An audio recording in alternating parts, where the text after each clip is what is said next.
We live. What's up, everybody? Welcome back. We here with another episode, bringing some more fantasy football discussion and debate to you. With me today, I got Brown in Stack City. What's going on with y'all today? Yo, what's Good, happening? man. Yeah, same old, man. Coming here to bust y'all boys up, man. You know what I'm saying? Right. All right. Topic for today. We're gonna be talking about the player that breaks fantasy football, right? And this is gonna be a player that is gonna far surpass his ADP, right? So if he's drafted like in the middle rounds, he's gonna finish like as a first round, player.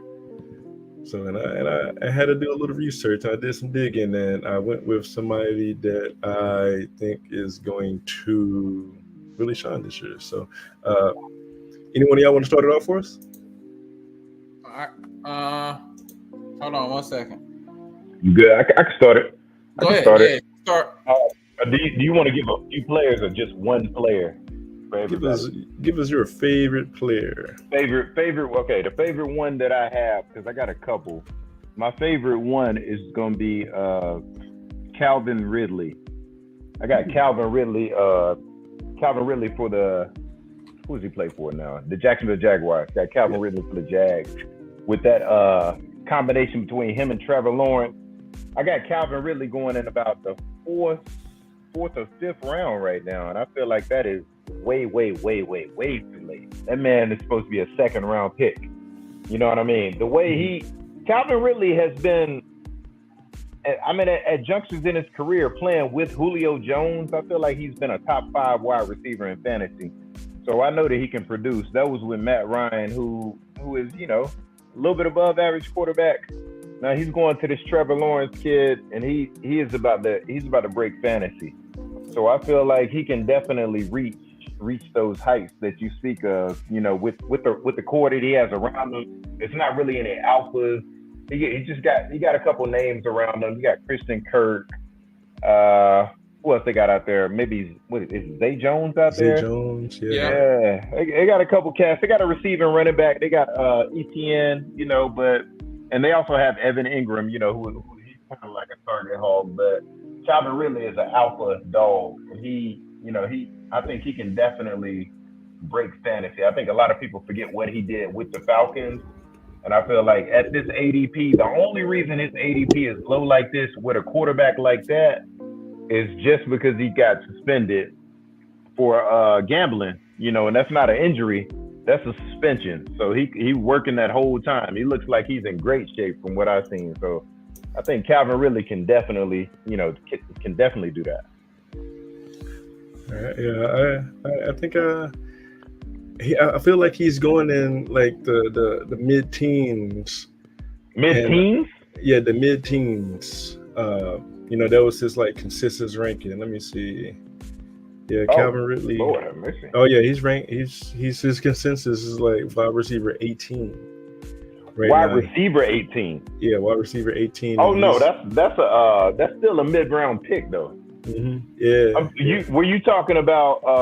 When I thought you said mid-round pick. So I'm like, he's going in about the 4th round though, right? Mm-hmm. Yeah. So 4th, 5th round. So that's what I thought you were saying. Yeah. So that's right around that range where if he finishes as like a top 5, top wide receiver, he can definitely break. He's definitely gonna break that league open. You know what I'm saying? He can be a league winner. At that ADP. You know what I mean? For sure. Because I feel like he should be drafted. It's going to look like he should be drafted, maybe early second, second round, something like that. So, yeah, I like old Ridley this year. Yeah. I feel like there's, with all those positive practice reports, like his ADP is only going to skyrocket anyway. Yeah. Oh, yeah. So, yeah, get him late while you can. Mm-hmm. Definitely. You ready to stack, or you want me to go ahead and go? Yeah, I'm ready.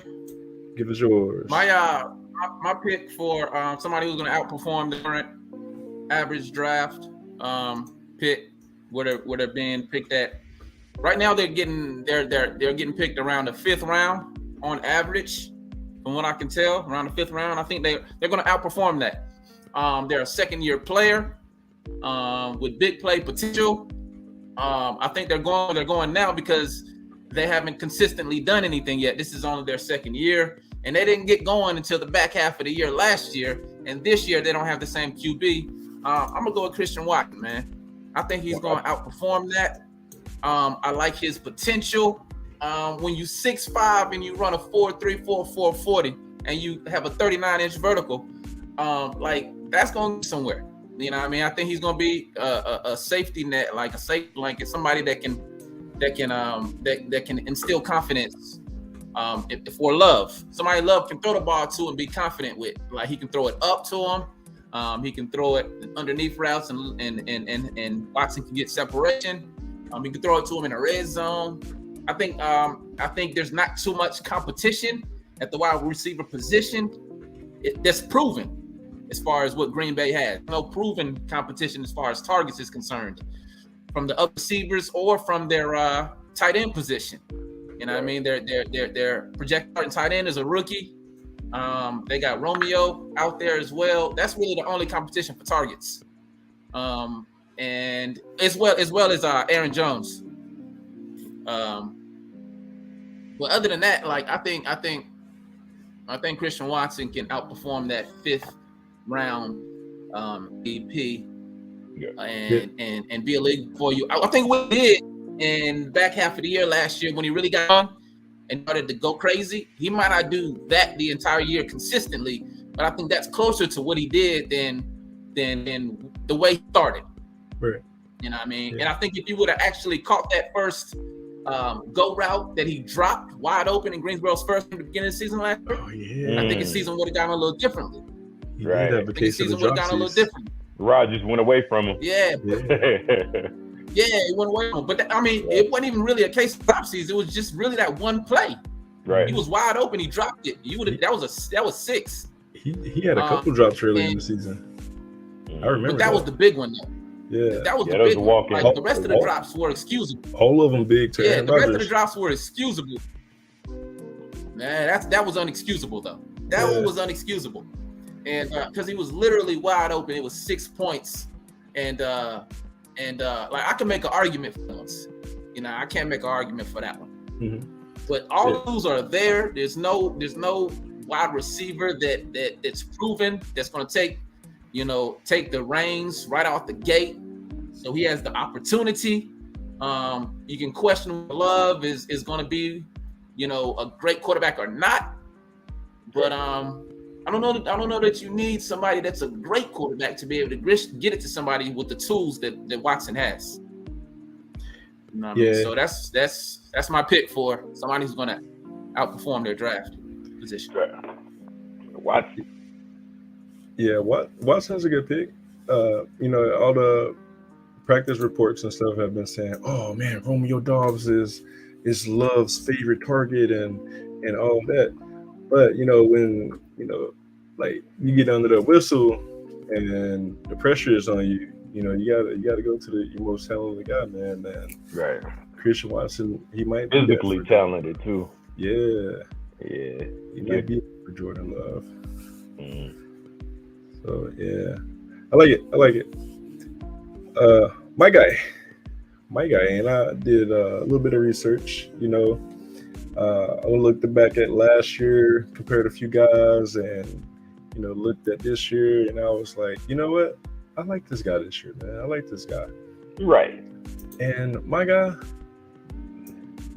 I like Terry McLaurin. He's my guy that's gonna break fantasy football this year. And here's why. Last year, the one game he played with Sam Howell, he had a 33% target share. That's like super elite. That means he's throwing the ball to him like 1 out of every 3 times. Right? For my math guys. And Brissett. With Brissett, Cleveland, he played with Cleveland last year. Amari Cooper was his number 1. Cooper finished as a top 8 wide receiver, with Jacoby Brissett. He tailed off towards the end of the season with Deshaun Watson. Gotcha. But with either of those guys throwing to him, right now he's going as the wide receiver 24. that means you can get him in like round 5, 6, somewhere around there, round 7, somewhere pretty late, That's ridiculous. right? Mm. And what's that? Like Round 6? like being able to get them that late, crazy. Yeah, Being super able to get them crazy. that late is crazy to me. That shows you the lack of faith in his like situation, in this situation. Mhm. Overall situation. That's all. Yeah, the quarterback play and all that good stuff. But I mean, he's played with bad quarterbacks his entire career. You know, he had Taylor Heineke and Carson Wentz throwing to him last year, and a rookie, Sam Howell. Not throwing salt on Sam Howell, but you know he's a rookie, and rookies tend to struggle. But all that being said, you know, things are looking up for Scary Terry. I think he's going to be super scary this year. And I was looking at some of the guys, the receivers that are ranked above him for this year. You know, you got guys like Keenan Allen, Jerry Jeudy, DJ Moore, Jalen Waddle finished as a top 10 receiver last year. Yeah, definitely Waddle. Yeah. So I really think he can creep into that top 10 and far surpass his draft position. So I like Scary Terry this year.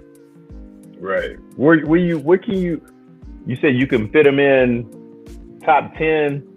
Like, where's that cutoff at? Because I don't know. I guess I'm just not, because I feel like Doxson could be the guy over there. You know what I'm saying? So, I mean, you know, but you're right. He has produced with everybody he's played with, and he's super talented and stuff like that. But I don't know. And then the Howell thing, I feel like, you know, how young quarterback first start, like, you know, your best veteran guys, like, throw me the damn ball, bro. Like, what you doing? Right. You know what I'm saying? So he demanding them targets. And he could continue to do that.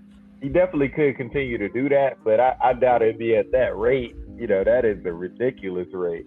That 1 out of 3 passes, you know. He could definitely break fantasy with that. You know for sure.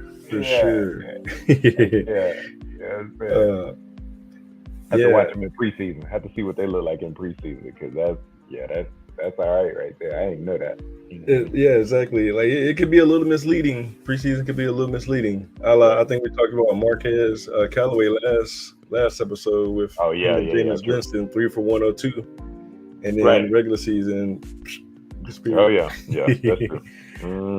So but I mean, it is good to keep an eye. Yeah, it is, especially the third. Well, I don't know about the third game this year, because they only playing 3 games. Only 3.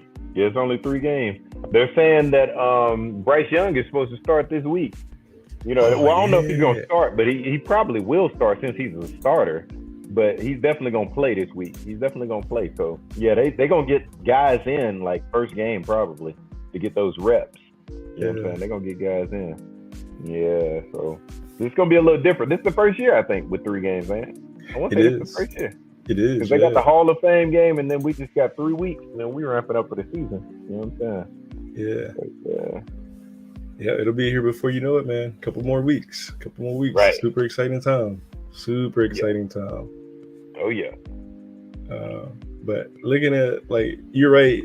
Like, Dotson could like step into that role, you know, but like I don't see him being like a guy that dominates targets. Like, looking at the guys above Scary Terry, like a lot of those guys have competition for targets. They have guys that play with them that like demand targets. Like T. Higgins ranked number 13. He's got Chase, and you know what I'm saying, and Devontae he's ranked number 15. He's got AJ Brown and Goddard. So, you know, DK has the rookie and Tyler Lockett. So you got the other kid too. Yeah. I think it's interesting that all 3 of us picked a wide receiver. Oh, running backs, man. Running back stuff, man. Yeah, man. It's just that whole running back thing right now. But I do have running backs to offer if you guys are interested. I got a quarterback too, but I mean, everybody's on this quarterback. You know what I'm saying? I'm pretty sure y'all could probably guess who that is. You know what I mean? But yeah, I mean, you know, I feel like wide receivers is like, I don't know. I feel like those are guys that can definitely ascend, you know, pretty quick, and you can kind of see the path. You know what I mean? For a lot of those guys and stuff like that. With running backs, I feel like it's more so like opportunity. You know what I'm saying? It's more so like opportunity and stuff like that. So, you know, But yeah, my guy, he wouldn't be ranked this low. Period. If he hadn't had that year off, he wouldn't be ranked. He probably wouldn't even be on the Jags. To be honest, you know what I'm saying. The Falcons probably would have locked him up. You know what I mean? So, yeah. Who you looking at? Talking about me? You was talking about Ridley. Oh, really? No, Okay. I meant Ridley. No, I meant Ridley. Okay. Yeah. But the running backs I had are, just to mention them, I had Ramondre Stevenson. Uh-huh. I feel like he, the sky's the limit for that kid. He's drafted, but I mean, he's not going super late, like maybe mid-third round or something like that. But Ramondre can definitely soak up everything with the target share that he got last year. Mm-hmm. You know what I mean? With Mac Jones and them quarterbacks that don't like to throw the ball down the field. You know what I'm saying? He can definitely go crazy because he ain't even got your boy up there, stifling them carries no more. You know what I mean? So he can definitely go crazy. And then I got Madison. He's the handcuff that, for Dalvin Cook, used to be handcuffed that everybody had to draft because Dalvin Cook was going to get hurt. You know what I'm saying? Now him just soaking up all them carries. There's going to be some kids behind him, that they kind of, get their shine and stuff like that. But Madison has shown that he can step in and be a week winner, you know what I mean? Like in the place of Dalvin Cook. And so that's why everybody drafts him as a handcuff. He's like number one handcuff, you know what I mean? Yeah. And then the last one is just Rashad Penny. He's going after DeAndre Swift, I want to say. And Rashad Penny is probably going to be the starter. And if he stays healthy, that's it. He's a top 10 running back, period. And you can get him in like the 10th round or something like that. You know what I mean? So it's all about health with him. Behind that offensive line and the way we going to try to run that ball in Philly, that's a no-brainer right there. That's all about him staying healthy. But he has never really stayed healthy. So there's that. Yeah. You know what I mean? Like ever, right? ever since. Right? Yeah, I mean, so yeah, that's a stretch. But yeah, running back's a little bit more challenging, I guess. Yeah.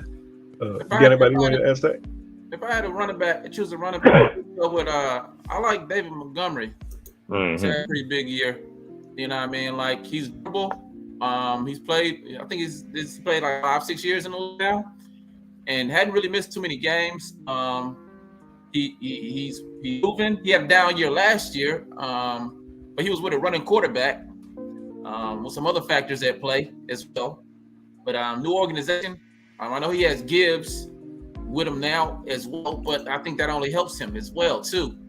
But I think, but he's going like super late though, as far as his average draft position. I think he can outplay that and be a decent option for you, RB2 on your team.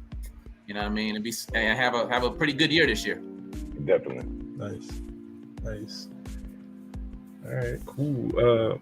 Well, that's really all I have for today, y'all. Right. Let's figure we make it a quick win. I gotta tap in and get the little man, finish putting him to sleep. But if y'all want to see me, you're more than welcome to. Handle that, man. Handle that. You know what I'm saying? No, we get back on it. You know what I'm saying? Just let me know. Let me know. Next topic. What you thinking about next? For the next topic, since we did the player that breaks fantasy football this year, let's do the player that's going to break your team. For the next.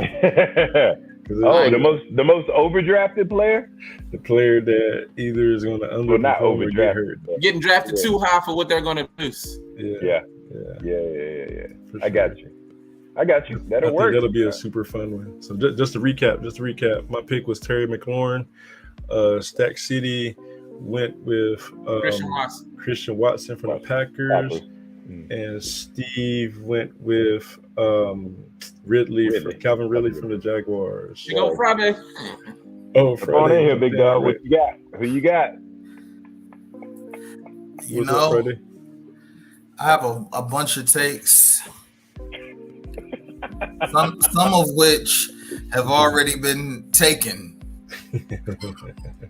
Go ahead and drop that knowledge for us real quick. Hey, man, listen, man. I just wanted to get on and say to you guys, man, listen, you guys are great. You guys are great at what you do. Right. Steve, I see you taking a drink of brown. Doing too much. Your name. Henny Coke. Yeah. Well, hey, cheers. Yeah, there you go. Yeah. And the thing is, bruh, only thing that matters in life is love. And who I think is going to be the breakout star of this season is Caleb Love. No, not Caleb Love. Jordan. Okay. I'm about to say this man went from NFL to college basketball. Right. I know I heard that name somewhere. That's college ball. Okay. It would have been a beautiful segue had I let it land, but it was like it didn't land like a plane. It landed like a pontoon boat. Okay? Got you. And if you ever drove a pontoon boat and like reared it into shore, then you know it never lands right. It bumps. It's uncomfortable. Okay. Right. But Caleb Love, no one used him yet, have they? No, because he played college basketball. Again. No, Jordan Love. I keep saying Caleb. Jordan. No, Jordan of the Packers, number 10. We do have his wide receiver for a breakout, so that kind of goes hand in hand. Yeah, it's a correlation. Nice correlation. Yeah, what you think about Love, though? I know someone said Garrett. Who? Garrett Wilson? Yes. No, he's an early pick. He's an early pick. I didn't think he qualified. Seriously, Garrett. No, I know he's an early, but we were talking about breakout stars. Garrett Wilson didn't have a breakout season last year. He's just poised to have a breakout year this year. And Steve, I'll say this. Sorry. We made a trade this weekend, and I did not want to let that trade go. Right. I did not. It plagued me. And Stack, man, I did see that trade that you made. Can I get a counter or something? Right. Yeah. No, you're gonna get a counter. I was looking at what you had to give, and I'm seriously making considerations. I did see something that I wanted, but I don't know if you'll be willing to part ways. But we'll go over it. Now, okay, yeah, we'll go over it. Now, keep in mind, who I want is new and unproven. No, the guy that you're talking about, he's going to be a future one. That's the part. That's the part, and I know that he's a future one. Now, like you have the duty to say that because you probably want somebody from me that's already a little more proven. You can ask Steve, bro. I make fair picks, bro. I feel like I make two. Like sometimes I'll make a trade with somebody, or somebody will make a trade with me, and it'd be like, "Come on, bro." Like know that's insane. Oh yeah, okay, yeah. Yep. You made a few of those last year. I don't make insane like trade. Like I don't even make an insane offer. Like I feel like I'm too fair. As a matter of fact, like I think people's first trade offer is to insult your intelligence. Would y'all agree? I feel like Bonds usually is. Yeah. I don't know about everybody else. Man, listen, all the Bonds might be. All his second, third, fourth. It's a strategy though. It is a strategy. You know what I'm saying? Like you actually gotta steal out of him though. You try to rip. He ripped me off. I got her good. Yo, Steve, legit though, did I make any like just outrageous trade offers to you at any point? To me? No. There are no trades where I feel like you walking away from the negotiation table. Mm-hmm. You know what I mean? Like those are the bond trades. I'm telling you, like you can't even counter them, bro. Like you just be like, oh, okay. Well, we're far apart. We got on the phone. We did it classic style. Like we got on the phone. I said, yo, listen, this went too far.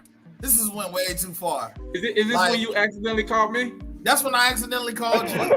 I said, bro, this is insane, bro. I have to get this done today.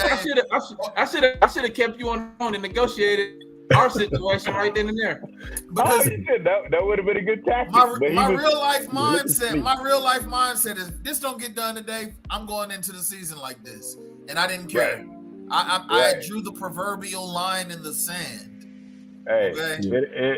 It is what it is. But my thing is, I didn't know Garrett was on the table. That's my thing. Mm-hmm. So go ahead. He didn't know that. That's why I called him. What's that say? Can we go ahead and say what y'all trade was?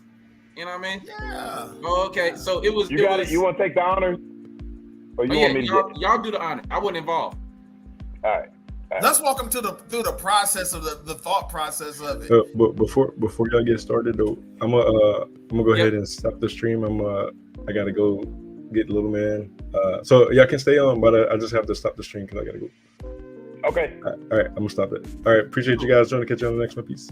Yes, Hold sir. it down. Yep. Vaughn, I'm